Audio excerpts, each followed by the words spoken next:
arranged marriage with the powerful Duke, betrayed by his court, until the twins saved her legacy. She had been raised to believe her life would be hers to shape, yet in the end, her future was sealed by the greed of men who never once considered her heart.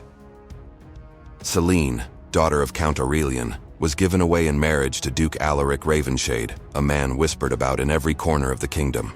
He was powerful, rich beyond imagination, his armies vast, his land stretching from the northern forests to the great eastern sea. To most women of the court, he was a prize, but to Celine, he was a sentence. The marriage had been arranged in haste, the count eager to see his daughter wed into wealth and influence. Whispers in the hall claimed he cared less for her happiness than for the seal of alliance that Alaric's name would provide. Celine had tried to resist, to plead, but her words fell on deaf ears.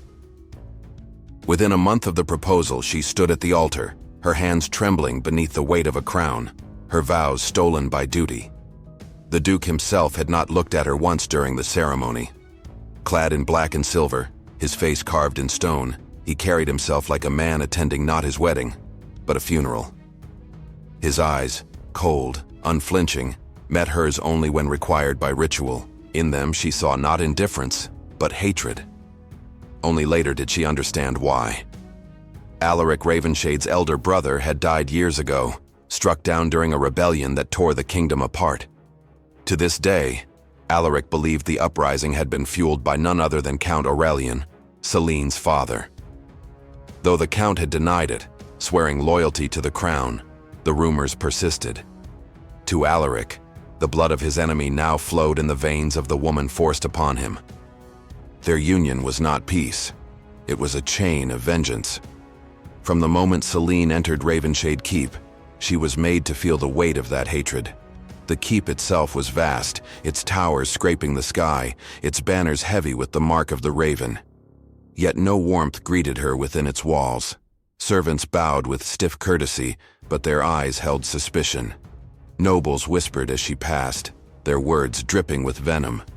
She was not their Duchess, they said. She was the daughter of a traitor, a usurper draped in silks she did not deserve.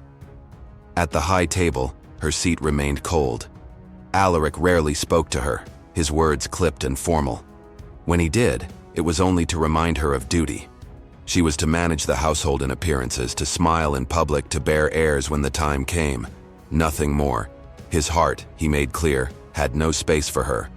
It belonged to vengeance, to the memory of a brother lost, to the justice he still sought against her family's name. The cruelty of the court was sharper still. At banquets, noblewomen whispered loud enough for her to hear, mocking her lineage, comparing her grace unfavorably to another's. That other was Lady Lysandra. Beautiful, cunning, and beloved of the court, Lysandra had long believed she would one day stand at Alaric's side as his Duchess. Instead, Celine had taken the crown she coveted. Lysandra did not hide her contempt. Each smile she gave was a dagger, each word dripping with false sweetness. And though she had no lawful title, she walked through the halls of Ravenshade Keep as though she ruled it. Celine bore it all in silence, her pride her only armor. She refused to weep before them, refused to let her father's bargain reduce her to a victim. Though her heart bled in secret, she carried herself with grace, her chin raised even when whispers scraped against her dignity. She studied the workings of the keep, learning the names of servants, listening to the needs of the people. She found solace not in the glitter of banquets, but in the quiet corners of the castle gardens, where roses bloomed despite the chill of the northern wind. But Alaric's disdain was a wound that would not close. He visited her chambers only when necessity demanded it, his touch devoid of tenderness, his gaze cold. To him, she was a vessel for heirs, nothing more. Celine endured the emptiness, retreating into herself, her soul splintering each time he left without a word. Yet fate, ever cruel and strange, had its own designs. Within weeks, the physician whispered what Celine had not dared to hope or fear. Life had taken root within her. And not one, but two. Twins. The revelation shook the court. To bear twins was seen as a blessing, a sign of divine favor, a symbol of renewal for a bloodline. For the people of Ravenshade, it meant hope. But for the Duke and his allies, it meant chains. The court that had scorned her now whispered more cautiously, for her womb carried the future of the house. Lady Lysandra's smile faltered, her laughter turned sharp. And Alaric, though he said nothing, could no longer deny that the woman he despised now bore the legacy of his name. But hatred once planted does not die so easily. And as Celine's belly grew, so too did the danger around her. The weeks that followed should have been filled with gentle care, but in Ravenshade Keep, pregnancy brought no shield. Celine carried the weight of her swelling belly with quiet dignity, her hands often resting upon the lives stirring within her. Yet each step through the halls felt like crossing a battlefield. The nobles who once mocked her now lowered their voices, afraid of the twins she bore, but their eyes still gleamed with resentment. They resented that the daughter of a man they called traitor would give the Duke heirs before any of their daughters ever had the chance. Lady Lysandra's poison grew sharper. She draped herself in crimson gowns, jewels glinting in the candlelight, her beauty always on display. She whispered into the ears of Alaric's counselors, reminding them that Celine was the blood of a family that had once betrayed the kingdom. She arranged feasts so lavish that servants whispered of the waste, then smiled sweetly when Celine protested, as though the Duchess's words were nothing but the tantrum of an inexperienced girl. At court, she ensured Celine was isolated, surrounding herself with sycophants who laughed too loudly at her jests and bowed too deeply before her. Alaric, blind or unwilling, did little to stop her. His hatred for Celine's family remained a wall between them, and Lysandra used it as her weapon. She claimed to protect him, to shield his house from the stain of Celine's blood. Yet her extravagance and schemes drained the coffers, sowing unrest among the lesser lords. Celine saw it clearly. The mistress was not a savior of the house, but a parasite. When Celine tried to raise the matter to Alaric, he silenced her with a glance colder than steel. "Do not presume to question those who have served me long before you came into these halls," he said. His words cut deep, but Celine did not bow. She presented records of wasted coin, lists of debts Lysandra had encouraged, complaints from merchants left unpaid. The Duke studied them in silence, his jaw tight. Yet when Lysandra wept before him later, accusing Celine of trying to shame her publicly, he dismissed it all as the jealousy of a new wife. The injustice burned within Celine. She was Duchess in name, yet stripped of power, her voice drowned out by a mistress's tears. But as her belly grew, so too did her resolve. She had not chosen this marriage, but she would not allow herself to be destroyed by it. If her husband would not see, then she would make the court see. Quietly, she began to build her own circle. Among the servants, she found loyalty by treating them as human, not tools. Among the people of the duchy, she earned respect by listening to their needs when the court ignored them. She reduced waste where she could, using her dowry to fund repairs to villages neglected for years. And when she appeared in public, she carried herself with such composure that whispers began to shift. Some began to call her Our Lady, not with derision, but with reverence. Lysandra noticed, and Lysandra seethed. The mistress's envy grew venomous as Celine's influence spread. She began to act with open malice. When Celine walked into the great hall, Lysandra would rise from Alaric's side with a smile dripping in mockery. When Celine's gowns grew tight from her pregnancy, Lysandra paraded in new silks designed to outshine her. When the Duchess tried to host a gathering for the noble ladies of the court, Lysandra held her own on the same day, luring them away with promises of finer wine and sharper gossip. But it was not only insult that she wielded. Soon, Celine began to feel the danger press closer. A cup of wine left at her bedside bore the bitter trace of herbs known to cause miscarriage. A loose stone fell from the stairwell ceiling as she passed, shattering inches from her head. The physician once sent to examine her turned pale when she questioned him, for he confessed that Lysandra had tried to bribe him to give her harmful tonics under the guise of medicine. Celine's heart pounded with fear, not for herself, but for the lives within her. She knew now that the mistress would not stop until the twins were gone, for their very existence threatened to end her hold over the Duke. When she told Alaric of these dangers, he dismissed them as paranoia. "You seek to vilify Lysandra because you cannot bear that she commands what you do not," he said coldly. "Do not bring me the ramblings of a frightened woman." That night Selene lay awake, her hand pressed to her stomach, tears burning her eyes. She had once dreamed of escape, but now it was impossible. She could not run, not with twins growing within her, not with winter fast approaching. She had no choice but to endure. But in the stillness of the night, a thought came to her. If her husband would not protect her, then she would protect herself. If he would not open his eyes, then she would find a way to make the truth undeniable. And so Selene waited, silent and watchful, preparing herself for the storm she knew was coming. For the mistress's hatred was no longer whispers in the dark. It was a blade raised, waiting for the moment to strike. The day it happened, the keep looked almost gentle. Sunlight warmed the flags, dust turned to gold in the air, and the great staircase, usually a river of boots, silk, and orders, echoed with a hush that felt like mercy. Selene took the central descent on purpose. No side doors, no hidden steps. A duchess must not cede the spine of her own house. Her palm slid along the waxed rail as the twins turned within her, a steady weight of promise. She stopped at the landing to breathe. Below, the steward arranged ledgers. Above, voices crossed and receded. Everything ordinary, everything safe. Until the air behind her changed. Not a sound, a shift, a lifted intent. Selene tightened her grip, set her heel, and the shove landed hard between her shoulders. The world lurched, stone tilted, light shattered. Her hand clawed the rail, her slipper scraped, caught, and she half fell, half flew down 5 steps before the balustrade's carved raven slammed into her ribs and held. Gasps fractured the hush. A cup rang on stone. The steward lost his page. Selene's arms locked over her belly as the twins kicked, alive and furious. She dragged breath back into her lungs and turned. Lady Lysandra stood at the top of the stairs, velvet burning red, hand still raised from the push. Triumph flared and died in her eyes as she saw who else had watched. Duke Alaric, cloak unfastened, hair damp from a ride cut short, stared from the shadow of a pillar as if the floor had opened beneath him. Every denial he had made, every time he had called Selene's fear paranoia, gathered like stones in his throat. "Do not move," he said. "No roar, just iron."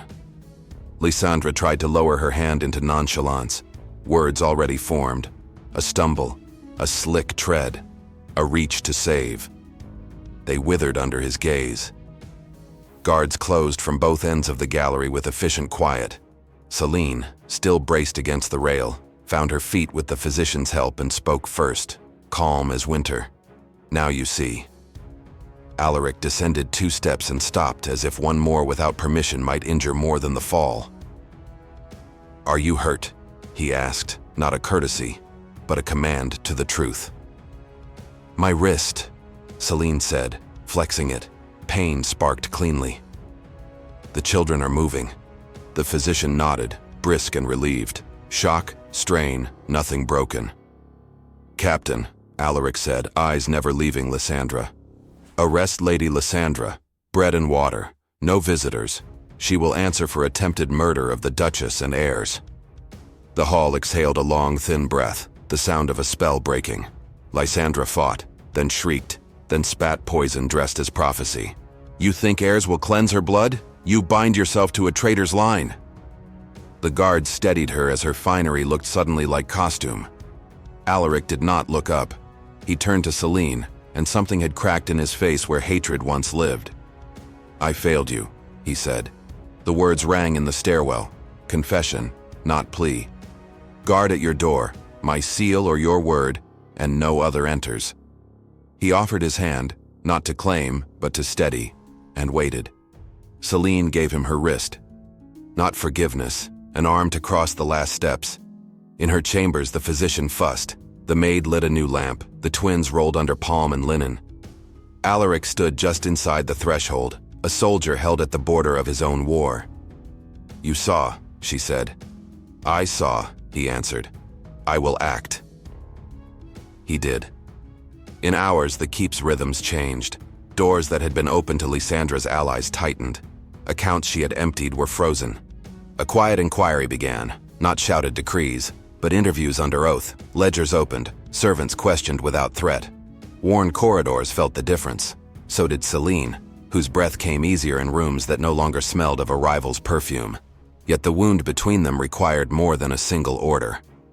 That night, the keep slept badly, while Celine sat propped on pillows, and Alaric watched the fire from a distance that was no longer cold. He spoke without armor. "I called you enemy when you were only my wife. I did not see until a cliff made me look." She did not soften to the music of regret. "Guard becomes love only in deeds," she said. "See that yours do not tire." "I will not tire," he said, not beautifully, but like a man setting his jaw before a long road. By morning, the first truth surfaced.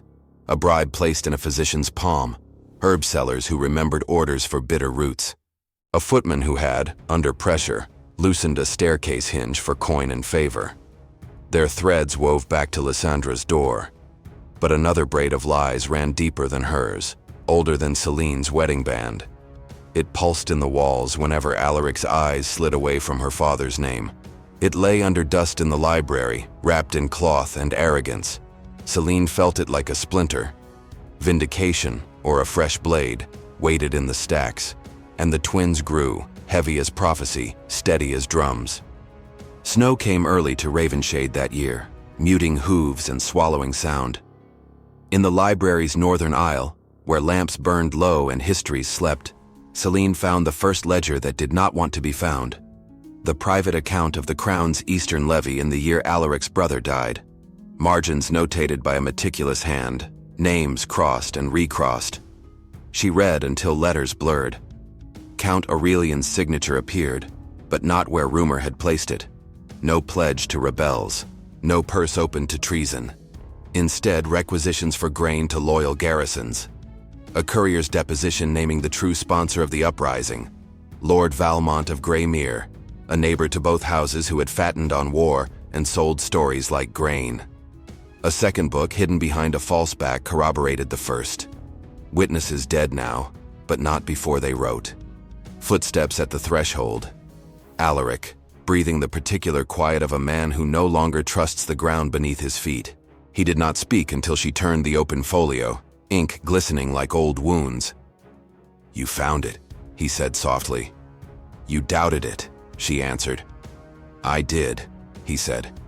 "And I began to doubt my doubts when you held the rail against death and did not scream for pity." He came closer, careful as if approaching a wild thing he wished not to startle.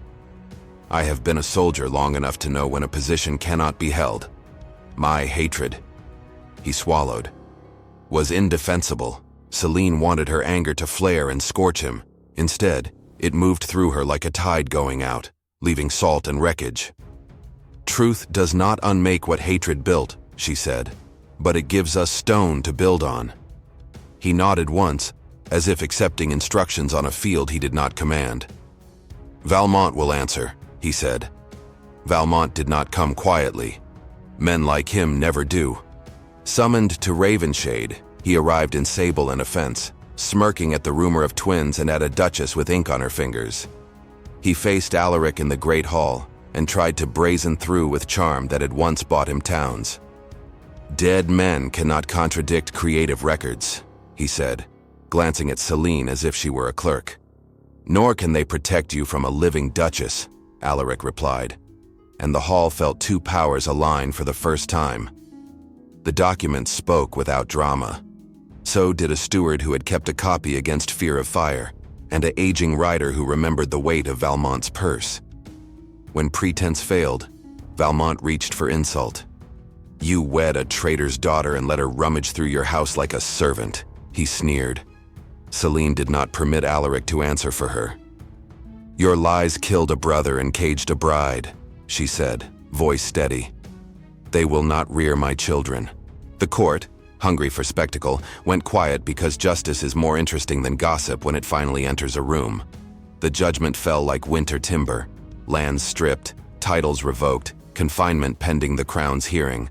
Valmont blanched when he realized there would be no duel to salvage his pride, only cold rooms and long days to contemplate the arithmetic of his greed. For a few weeks, Ravenshade breathed easier. Then hatred, cornered, bit back. It happened on a village inspection day.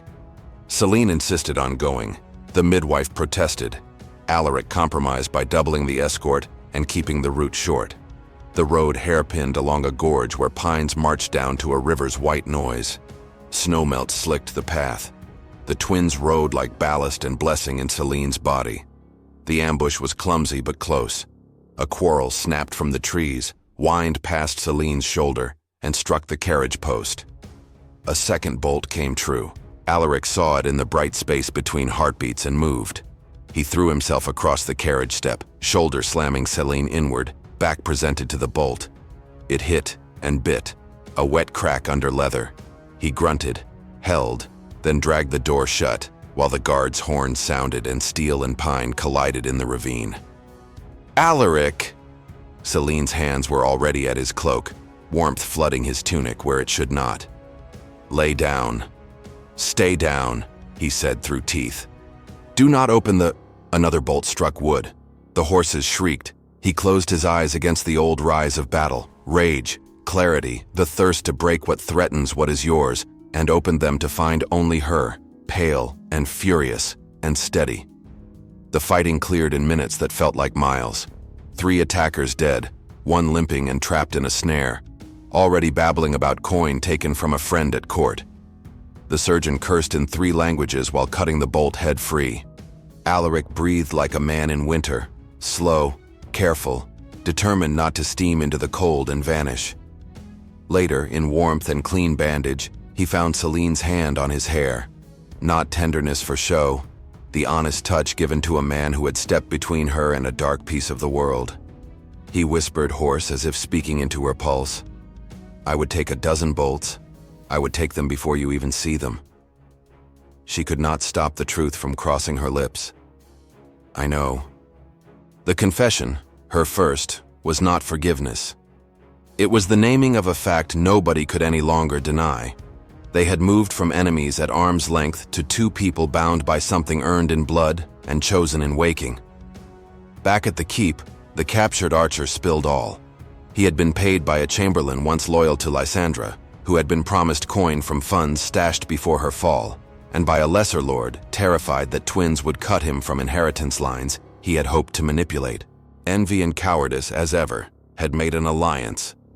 Alaric dismissed the chamberlain, seized the lesser lord's estates for the crown, and, more importantly, began to trust Selene's sight as he had trusted his best scout. When she said a corridor smelled wrong, he posted a guard. When she said a ledger did not add, he brought the book to her table. When she said the people needed grain from a flooded valley now rather than after the thaw, he sent it. The distance between their chairs at supper narrowed by inches rather than declarations. And beneath every moment, the twins grew toward a day none of the stones could ignore. Winter broke the keep's lungs with storms that rattled shutters and pressed frost into corners. Selene's body felt both fortress and battlefield. Each step dragged the weight of the twins lower. Each night, she gripped the bed frame against contractions that teased too early. Midwives hovered, counting moons, muttering prayers. Alaric stationed guards like she was the heart of his duchy, which in truth she had become. Lysandra remained locked in the tower, her jewels stripped, her once bright name a curse spoken only in secret. Yet even in chains her poison tried to seep. A jailer confessed she had promised him coin to slip her messages beyond the walls. A kitchen maid was caught with a letter hidden in her bodice, written in Lysandra's flowing hand, urging old allies to let no heirs be born. Each betrayal tightened Alaric's jaw, and each one he brought to Selene as proof that he no longer turned his eyes away. The night labor began. Thunder cracked above the keep, and torches snapped in the wind. Pain tore through Selene like fire, sharp and unrelenting. She cried out, sweat soaking her hair, hands clawing at linen. The midwives urged her steady, their voices like anchors. Alaric held her wrist in both of his hands, his face carved with terror. He had faced armies without flinching, but the sound of her anguish cut deeper than steel. Do not leave me, he whispered, low enough for only her to hear. Do not leave me, Selene. I have just found you. Hours stretched like years. At last, the first child came forth, a boy fierce in his cry, lungs declaring his place in the world.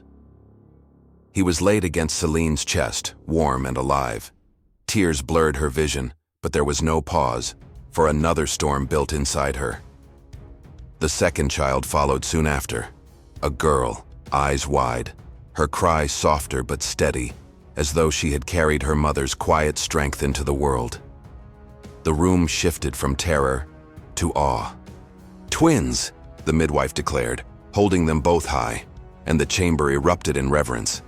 To the people, twins were a blessing twice over, a sign the house had been chosen for renewal. Celine lay back, exhausted but triumphant, her arms cradling the future of Ravenshade. Alaric pressed his forehead to hers, his tears hot against her skin. For the first time, there was no wall between them. By dawn, bells rang across the valley. The people lit candles, villagers danced in snow, and even the grimmest knights smiled. Ravenshade, once drowning in suspicion, now breathed with hope, and Lysandra heard the bells in her tower. She screamed until her voice broke, striking her fists against the walls.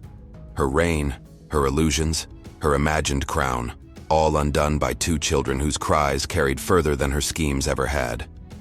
By decree of Alaric, and with the blessing of the crown, she was exiled to the distant Western Isles. No servants, no jewels, no court.